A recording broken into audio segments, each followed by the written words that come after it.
ஸ்டாலின் அது தெளிவாக சொல்லிட்டாரு. மெஜாரிட்டிக்கு தேவையான இடங்கள்ல நின்று தானே ஆகணும்.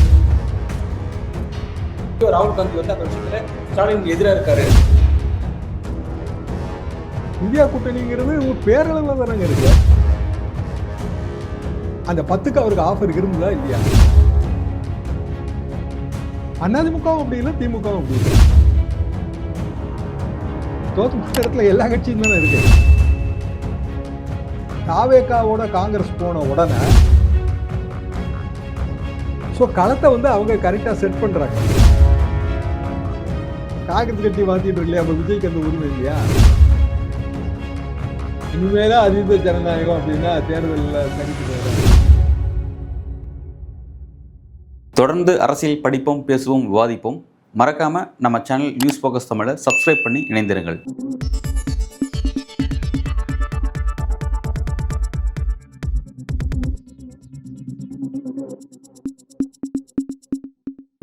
வணக்கம். இன்றைக்கு நம்முடன் அரசியல் பேசும் சிறப்பு விருந்தினர் மூத்த பத்திரிகையாளர் திரு தராசு ஷியாம் அவர்கள். சார் வணக்கம். அன்பு வணக்கம். தமிழக அரசியல் களம் மிகவும் பரபரப்பாக இயங்கிட்டு இருக்கு. தொடர்ச்சி நம்மளும் அந்த பரபரப்பு பார்த்துட்டே இருக்கோம். பட் இந்த பரபரப்பு இருந்தாலுமே கூட இந்த திமுக காங்கிரஸ் அந்த கூட்டணிக்கு இடையிலான அந்த பிரச்சனை அப்படிங்கிறது முற்றுப்புள்ளி இல்லாம தொடர்ச்சியா போயிட்டே இருக்கு. நேற்றைய தினம் பாத்தீங்கன்னா இந்த சர்ச்சைக்கு முக்கியமான காரணமா இருக்கக்கூடிய மாணிக்கம் தாகூர், பிரவீன் சக்கரவர்த்தி எல்லாம் ராகுல் காந்தி சந்திச்சு பேசியிருக்காங்க. பேசி முடிச்சுட்டு வந்து இன்னைக்கு மாணிக்க தாகூர் ஒரு கருத்து பதிவிட்டு இருக்காரு. அவர் என்ன சொல்றாரு அப்படின்னா, போன சட்டமன்ற தேர்தலில் திமுக 173 தொகுதியில போட்டிட்டு 133 தான் ஜெயிச்சிங்க, 40ல தோல்வி அடைஞ்சிருக்கீங்க, அந்த 40 தான் நாங்க கேட்கிறோம், எங்களுக்கு கொடுங்க அப்படிங்கிற மாதிரி வெளிப்படையாவே அடிக்கிறாரு. இது எப்படி பாக்குறீங்க சார்? போன தடவை வந்துங்க திமுக கூட்டணி ஜெயிச்ச இடம் 159, அதுல காங்கிரஸ் கட்சியின் 18 இடங்களும் அடக்கம், திமுகவின் 133 இடம், பிற கட்சிகள் மீதி தொகுதிகளில் ஜெயிச்சிருக்கு. அப்போ திமுக கூட்டணி 173ல நின்று இருக்கு. மாணிக்கம் தாகூர் சொல்றது சரிதான். இந்த முறையும் 173 தான் நிற்பாங்க. ஏன்னா ஸ்டாலின் அது தெளிவா சொல்லிட்டாரு, ஆட்சியில பங்கெல்லாம் இல்லைங்கன்ட்டாரு. ஆட்சியில பங்கு இல்லைன்னா ஏதாவது ஒரு பார்ட்டி வந்து மெஜாரிட்டிக்கு தேவையான இடங்கள்ல நின்று தானே ஆகணும். அந்த ஒரு பார்ட்டிங்கிறது திமுக, அதிமுக கூட்டணியில அதிமுக. அப்ப 160ல இருந்து 170 இடம் நின்றுதான் ஆகணுங்க. அந்த வாய்ப்பு வரும்போது ஆட்சியில பங்குங்கிற வாய்ப்பு இல்லை. அது முதலமைச்சர் வாயாலே வந்துருச்சு. அதுக்கு மேல இனிமேல் அப்பீல் இல்லை. அப்ப மாணிக்க தாகூர் என்ன சொல்றாரு, நீங்க தோத்து போன இடத்த நாங்க கேட்கிறோம்னு சொல்றாரு. தோத்து போன இடத்துல எல்லா கட்சியும் தானே இருக்கு, காங்கிரஸ் மட்டும் கிடையாதுங்களே. அப்ப காங்கிரஸ் கட்சி தோட்டு போன இடங்களை எல்லாம் வேற கட்சி கொடுத்துடலாமா? காங்கிரஸ் தோத்த இடம் அதுல 7 இருக்கு. அதை வேற கட்சி கொடுத்துடலாம். அது வந்து எப்போதுமே ஒரு கூட்டணி ஆட்சி அமைப்பதற்கு தேவையான இடங்கள் ஒன்று. ஒவ்வொரு கூட்டணி கட்சிக்கும் பலத்துக்கு தேவையான இடங்கள், அவங்கவுங்க பலத்துக்கு பொருத்தமான இடம்.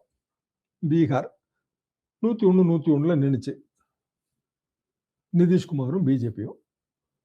அப்போ நிதிஷ்குமார் முதலமைச்சர், அவர் வந்து 160 170ல நின்றுக்கணும்ல, ஏன் நிக்கல? ஏன்னா அவ்வளவுதான் பலம். 20% தான் அவங்களுக்கு பலம் இருந்தது ஆவரேஜா. இங்க வந்து அப்படி இல்லைங்க. அதிமுகவும் அப்படி இல்லை, திமுகவும் அப்படி இல்லை. எனவே இந்த ஆட்சியில் பங்குங்கிறத ரெண்டு கட்சியுமே ஒத்துக்காது. அதிமுக மறைமுகமா சொல்லிட்டே வருது, பிஜேபி ஆளுங்கட்சி, காங்கிரஸ் ஆளுங்கட்சி கிடையாது, அதனால இவங்க ஓங்கி அடிக்கிறாங்க. ஆளுங்கட்சியா இருந்தா இவங்களும் மறைமுகமா சொல்லியிருப்பாங்க. அடுத்த வரி தான் முக்கியமான வரி.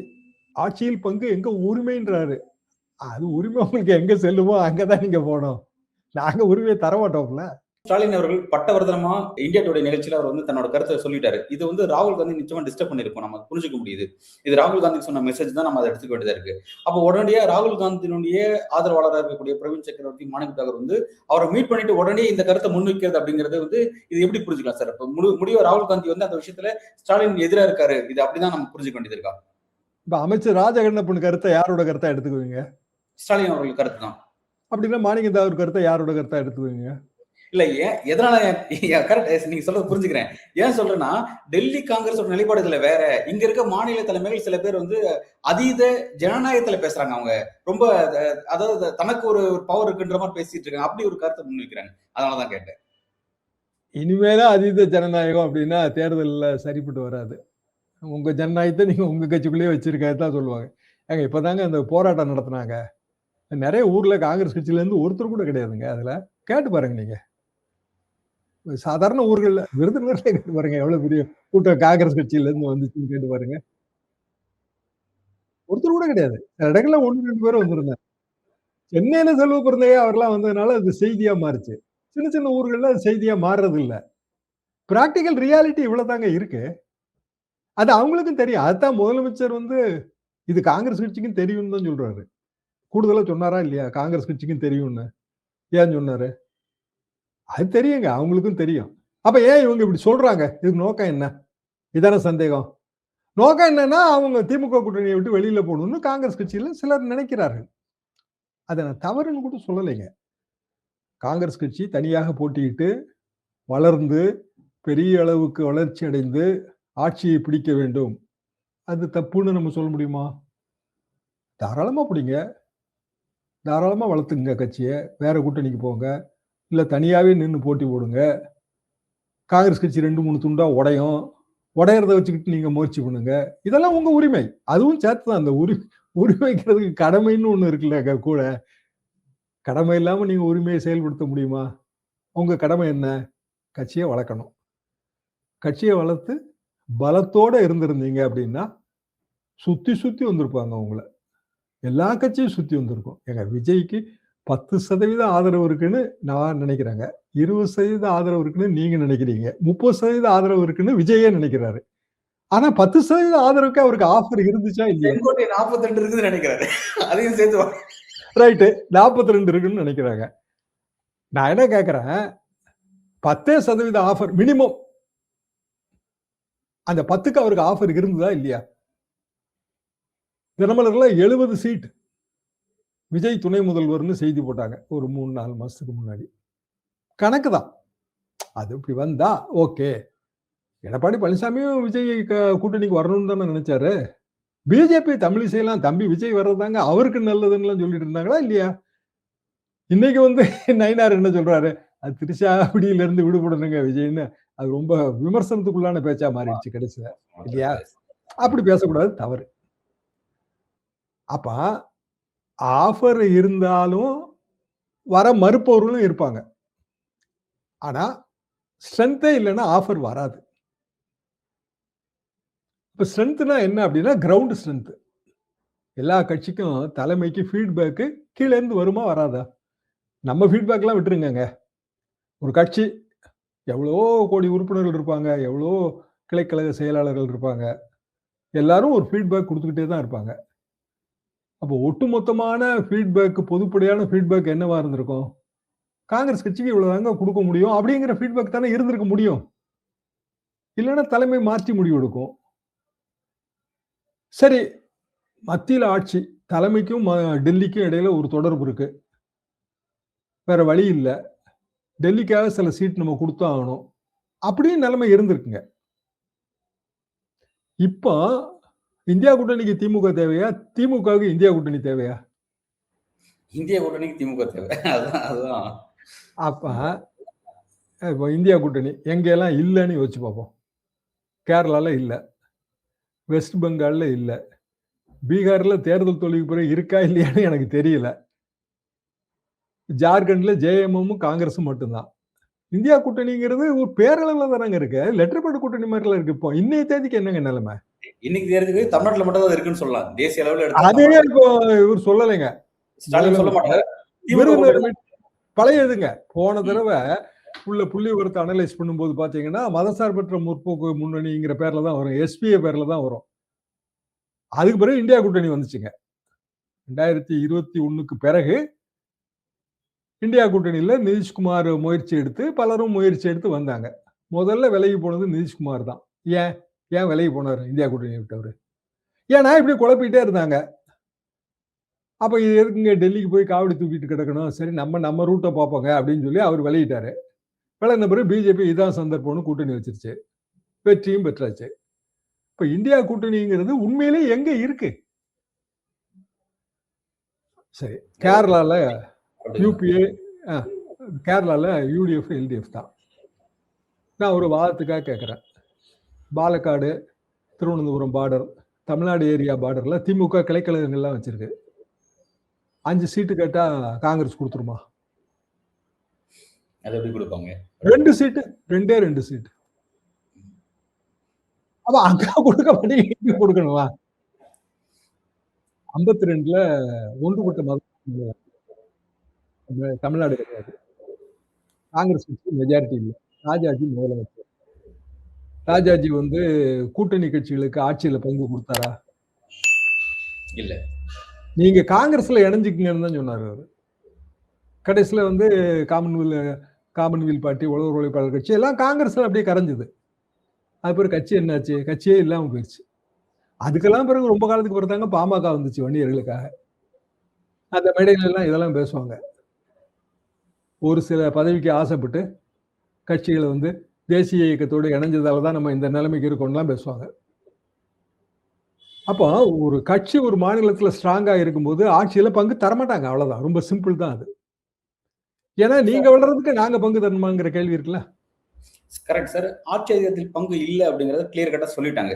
சரி, இப்ப வந்து அது ஒரு பக்கம் அதை பேசாட்டி போனாலும், இப்ப காங்கிரஸ் அதை பேசலன்னு வச்சுக்கோமே, ஆனா வந்து சீட்ஸ் 40 அப்படின்ற விஷயத்தை ஆரம்பிக்கிறாங்க அடுத்து. இப்ப அதை பேசல இதை ஆரம்பிக்கிறாங்க அப்படின்னா அப்ப என்ன மோட்டோல நகராங்க, என்ன எதிர்பார்ப்பு? ஆட்சி 2 சேர்த்தன சொல்றாரு அவரு. ஆட்சியில் பங்கு எங்கள் உரிமை. ஓகே. போன தடவை நீங்க தோத்த சீட்டை நாங்க கேட்கிறோம். அதாவது 40. So 2 part. எங்க டிமாண்ட் 40, எங்க டிமாண்ட் பவர் ஷேர். இதான பாயிண்ட்.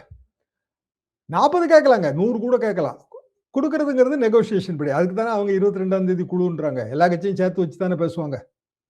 எல்லா கட்சியும் சேர்த்து வச்சு பேசும்போது தெரிஞ்சு போயிரும்ல எவ்வளவு பாசிபிள்னு. 40 கேட்டா 25 ஆரம்பிப்பாங்க, 28 கூட முடியலாம். அது நமக்கு தெரியாது. அது அந்த நிலைமையை பொறுத்த விஷயம். ஆனா ஆட்சியில பங்கு இல்லைன்னு ஆகி போச்சுலங்க. ஒரு பாதி உங்களோட டிமாண்ட்ல முக்கியமான டிமாண்ட் ஆட்சியில் பங்கு, அது இல்லைன்னு சொல்லியாச்சுல்ல. அப்புறம் அதே வந்து வலியுறுத்துறதுல அர்த்தம் இல்லையா? என்ன? Correct sir. இப்போ மாணிக்கம் தோகர் என்ன சொல்றாருன்னா வந்து பிடியினுடைய ஒரு நேர்காணல அவர் சொல்லியிருக்கிறாரு.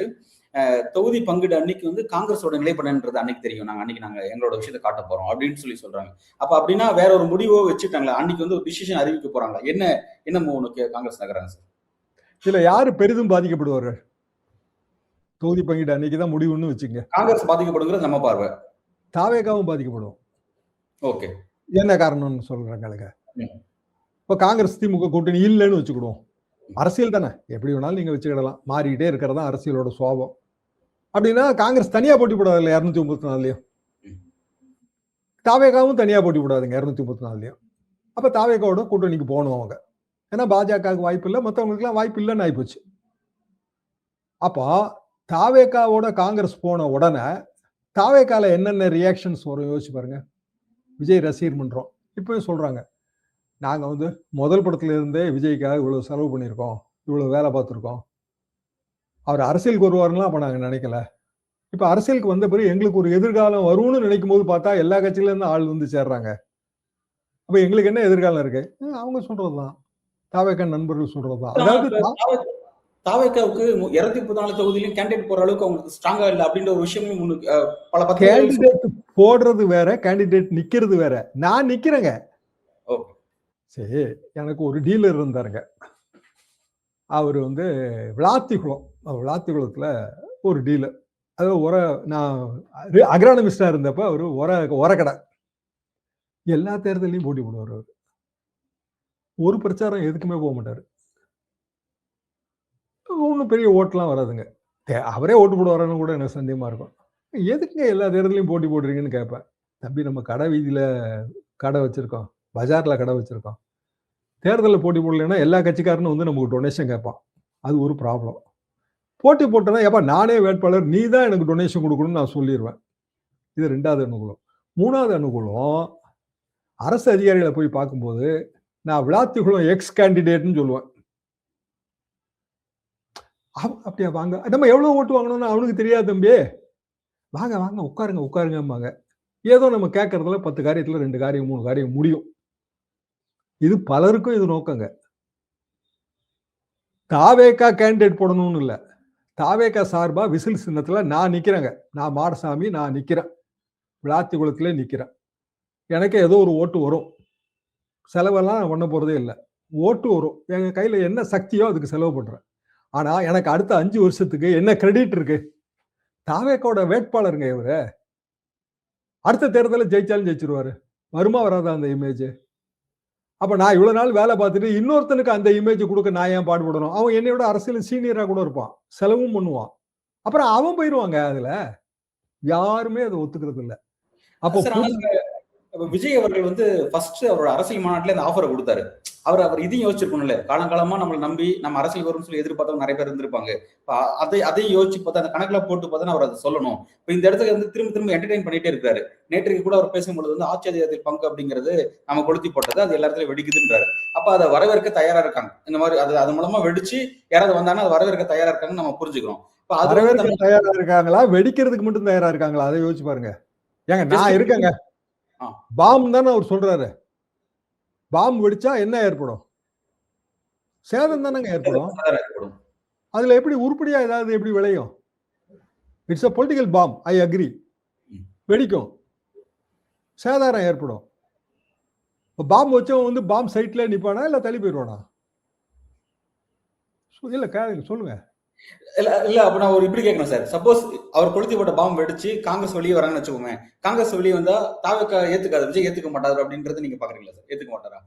இவங்க 22ஆம் தேதி சொல்லி 28ஆம் தேதி 30ஆம் தேதி பிப்ரவரி மாசம் 28 தேதியா மார்ச் மாசம் 1ஆம் தேதி 2ஆம் தேதி முடிவெடுத்து வரும்போதுங்க விஜய் ஏத்துக்காம போனா என்ன பண்ணுவாங்கன்னு நான் கேட்கிறேன். இப்போ திமுக 40 சீட்டு கேட்காங்கன்னா தாவேக்கால எவ்வளவு கேட்பாங்க? அதே 40. அதுவும் இன்னைக்கு பத்திரிகையில் அதுவும் செய்தியா வந்திருக்கு. 130 ஃபைன் பண்ணி 70ல நிக்கிறதுக்கு ஒரு கணக்கு வச்சிருக்காங்க. அது என்னென்ன தொகுதிங்கிறது முடிவு பண்ணிருக்காங்க. இந்த லிஸ்ட்ல கேஸ் எடுக்கப்பட்டிருக்காங்க. ரைட், 70ல நிக்கட்டும், சந்தோஷம். தாவேக்கா 70, செங்கோட்டையனோட பழைய அதிமுக எக்ஸ் அதிமுக ஒரு 30வது வரும் போல தெரியுது. 70, 30, 100. அப்புறம் குட்டி குட்டியா நிறைய கட்சியில இருந்து சேர்ந்திருக்காங்க. அவங்க எல்லாரும் சேர்ந்து ஒரு 20 இல்லைன்னா 30. இப்போ 130ல தாவேக்கால பிற கட்சிகளை சேர்ந்தவங்க நிப்பாங்க. அப்ப விஜய்க்கான பழைய ஆளுங்க எவ்வளவு பேர் நிப்பாங்க? ஏங்க அதெல்லாம் கடைசி நேரத்துல யோசிப்பாங்க. இப்போ வந்து முதல்ல பாம்பு வச்சுட்டோங்க, வெடிக்கட்டும், வெடிச்சு சேதறட்டும், அப்புறம் பாத்துக்கலாங்கிறதா மனோபாவம். அரசியல்வாதி எப்போதுமே கருத்தை மாத்திக்கிட்டே தான் இருப்பாங்க. அதுல என்னங்க சந்தேகம்? காங்கிரஸ் கட்சி மாத்திட்டு இருக்கு இல்லையா, அப்ப விஜய்க்கு அந்த உரிமை இல்லையா? காங்கிரஸ் கட்சிக்கு நஷ்டம் வரும், காங்கிரஸை சேர்த்தா தாவேக்காவுக்கும் நஷ்டம் வரும். இதுதான் பிராக்டிகல் நிலைமை. எல்லாம் போக பிஜேபியோட மிகப்பெரிய கோபத்தை விஜய் சம்பாதிக்க வேண்டியது வரும். அது நஷ்டம் இல்லையா? ஆனா அதே நேரத்துல பிஜேபிக்கு ஒரு ஹாப்பி இருக்குல்ல, திமுக கூட்டணியை கொஞ்சம் பலவீனப்படுத்தணும், காங்கிரஸை வெளியேற்றிட்டோம், சிறுபான்மை வாக்கு கொஞ்சம் சேர வாய்ப்பு இருக்கு அப்படின்னு சொல்லி அவங்க ஒரு ஹாப்பியா ஆகுவாங்கல்ல சார்? ரைட்டு, நல்ல கேள்விதான். அப்படி நடந்தா தானே ஹாப்பி ஆக முடியும். அது எதிர்மாறான விளைவை தோற்றுவிச்சு திமுக 210 இடத்துல ஜெயிச்சிருச்சுன்னா இல்ல அதுக்கான வாய்ப்பு இருக்கா சார்? இப்ப காங்கிரஸ் வெளியேறிச்சுன்னா அது திமுக ஏதாவது சின்ன ஒரு சேதாரம், ஒரு சேதாரமும் வராதுங்க. நான் இன்னைக்கு அடிச்சு சொல்றேன், கணக்குதான். காங்கிரஸ்க்கான ஓட்டு வங்கிங்கிறது எவ்வளவுங்க? காங்கிரஸ் வாக்கு வங்கி ஒரு 4% வச்சுக்கலாம். ரைட், அந்த 4%ஓட ப்ரொஃபைல் என்ன? அதாவது அந்த வாக்காளன் யார்? காங்கிரஸ் வாக்காளர் யார்? காங்கிரஸ் வாக்காளர்கள் பழைய காங்கிரஸ்காரர்கள் எல்லாமே வந்து ஒரு 50 அந்த இல்ல 60 and above 70 and above விட்டுருங்க, அவங்களையும் விட்டுருங்க. அப்போ அவங்களோட வாரிசுகள் இருப்பாங்க, காங்கிரஸ் ஃபேமிலிங்க அவங்க இருப்பாங்க. 67க்கு பிறகு தமிழ்நாடு திராவிட கட்சிகளோட பிடிக்கு போயிருச்சு.